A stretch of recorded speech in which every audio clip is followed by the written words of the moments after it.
മഹാദേവൻ ഒരു അഭിഷേകപ്രിയൻ ആയിരുന്നു.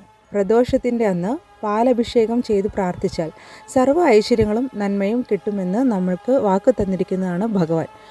അല്ലെങ്കിൽ ഇളനീര് അഭിഷേകം ചെയ്യുന്നത് വളരെ നല്ലതാണ്. ശിവൻ സ്വാമി പ്രകൃതിയെ വളരെയധികം സ്നേഹിക്കുന്നു. അതിനാൽ കൂവളം മാല കെട്ടി വഴിപാട് കൊടുക്കുന്നത് ഭഗവാൻ വളരെയധികം ഇഷ്ടമാണ്.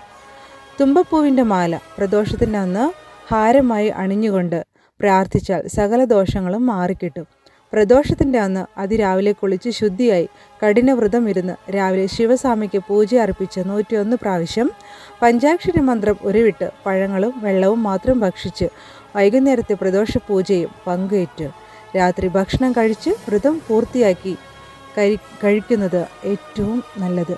ഇങ്ങനെ 11 പ്രദോഷം തുടർച്ചയായി ചെയ്താൽ മുൻ ജന്മ പാപങ്ങൾ തീരുകയും സർവ്വ ഐശ്വര്യ നന്മകളും വന്നു ചേരുന്നു. ജീവിതത്തിലെ എല്ലാ തടസ്സങ്ങളും മാറി ജീവിതത്തിലെ പുതിയ വഴി ഭഗവാൻ കാണിച്ചു തരുന്നു. പ്രദോഷ ദിവസത്തിൽ വൈകിട്ട് 4 മുതൽ 7:30 വരെയാണ് പ്രദോഷ സമയം എന്ന് പറയുന്നത്. ഈ പ്രദോഷത്തിൽ വ്രതം ഇരുന്ന് പൂജ കൽപ്പിച്ച് പ്രസാദം ഭക്ഷിച്ച് വ്രതം അവസാനിപ്പിച്ചാൽ കുഞ്ഞിനുള്ള ഭാഗ്യം ലഭിക്കുകയും കല്യാണങ്ങൾ നടക്കുന്നതിനുള്ള തടസ്സങ്ങൾ മാറിക്കിട്ടുകയും ചെയ്യുന്നു. ദാരിദ്ര്യം നീങ്ങിക്കിട്ടും, കുടുംബ പ്രശ്നങ്ങൾ മാറിക്കിട്ടും.